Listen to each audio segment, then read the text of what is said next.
What is going on, everyone? Welcome back to another episode of the Leadway Wealth Builders Podcast, episode 185. Today, I'm going to be breaking down our newest fix and flip project that we just bought a couple days ago, and I'm going to break down how we found it, what we purchased it for, and what we're going to be able to do with it. So, if you haven't listened to this podcast before, my name is Chris Rickenbaugh, and I am documenting my journey in real estate and business, and also bringing on high-level investors to share their stories and how they built their businesses. So you can follow me everywhere on TikTok and Instagram at chris.rickenbaugh. That's chris.reichen.bach. And if you're listening to this podcast, please like, share, and subscribe, because that is the only way this podcast grows. And we would really appreciate it. Be able to bring on bigger guests for you guys and be able to listen to the feedback, to be able to bring the guests who the listeners are wanting to actually listen to. So thank you so much for doing that, and let's hop into today's topic. So our newest fix and flip project, we just closed a handful of days ago, and we've had this under contract for a couple days, and being able to go through the purchasing, go find a new lender to be able to purchase the home, it was a little bit different this time, other than using a private money lender. So I wanted to break down how we did that and just break down the deal in general. So how did I find this home? Simply, it was on the MLS. So I saw this home pretty close to my neighborhood, and, just scrolling through the pictures, it looks like, hey, this house just needs updating.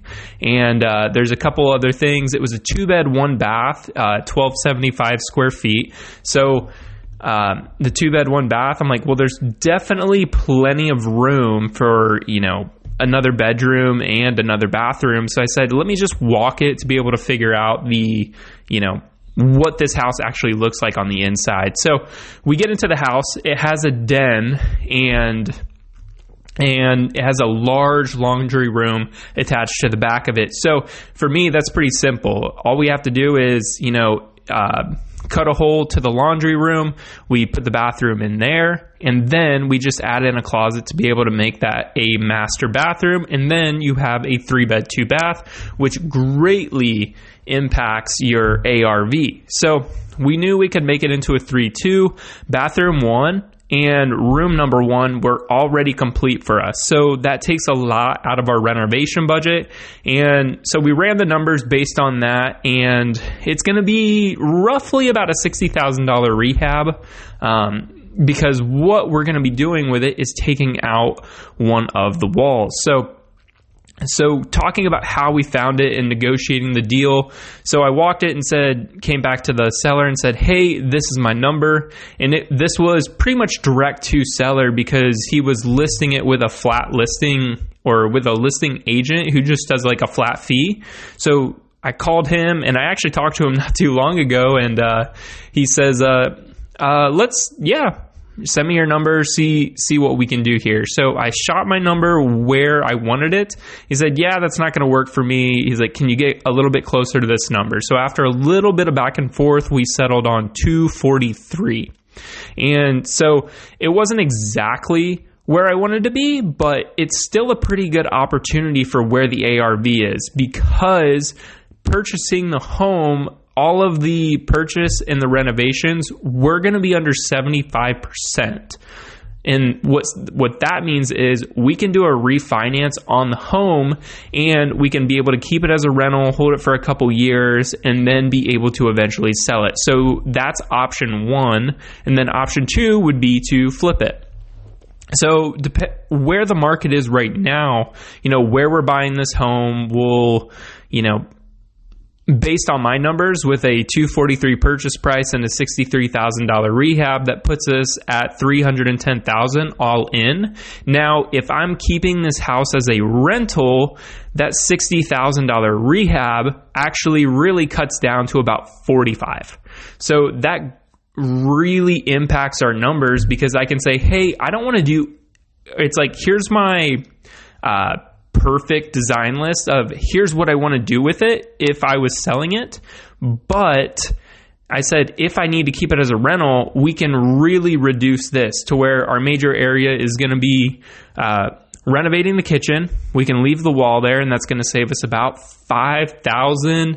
It's going to save us permit fees, and then we can go in there and put in the new bathroom. We can make the master bedroom to make it a full 3-bed, 2-bathroom, and we can not go around the permits, but it's just going to be a lot cheaper for us. So it comes from a $60,000 rehab to all the way down to right around 45 or even under that. Because most of this house, like the major things, are already complete. Because if we go through with the full renovation, we're going to have to list under the ARV. So we know if we wanted to keep this house, we could get an ARV of about $415,000, but actually listing on the market and listing on the market and how the market is right now, we would have to list probably around $380,000 to about $385,000. So it's a drastic difference. And then I have to look at, okay, well, do I kind of like push off the sale of the home, make sure everybody's paid out, or I can keep this rental for a couple years. Let's just say I keep it for a year or two and then sell it when the market bounces back a little bit or changes, and that's going to be able to be way more profit for me in the end. So there's 2 different strategies on it.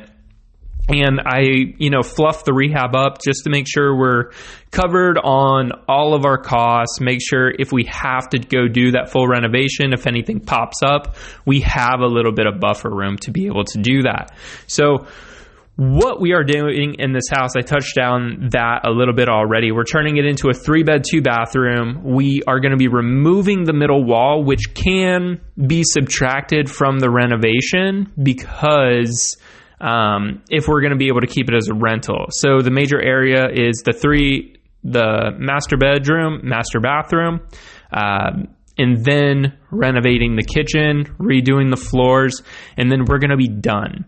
So, it could be a very, very simple rehab, and we're going through that with our contractor right now. Like, hey, if we wanted to do this other way, like, where would that number be at? So that would be keeping it as a rental to where, it's going to be a lot less work for him. We're not going to have to get permitted people in there, and we'll be able to move way quicker. So definitely some different options for us, but it could work as a rental. It could work as a flip. We just have to finalize the numbers. So demo is getting started, should be in the next day or two, and then should be able to knock that out and get started really renovating the house once we finalize that budget and figure out exactly what we want to do with it. But we have multiple options. Both are going to be good and be able to make us money. So it's going to be a good deal for us anyway. So you can follow along you can follow along with that project. I did a walkthrough.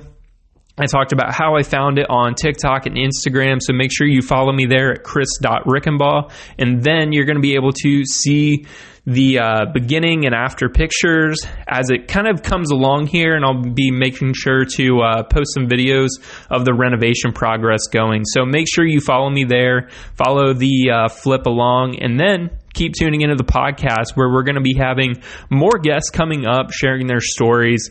I hope you've liked those so far. And if you have any comments, if you want to hear anybody be interviewed, make sure to drop a comment so that we can reach out to those people. So thank you for tuning in to another episode of the Leadway Wealth Builders podcast with me, Chris Rickenbaugh. I will see you on the next one.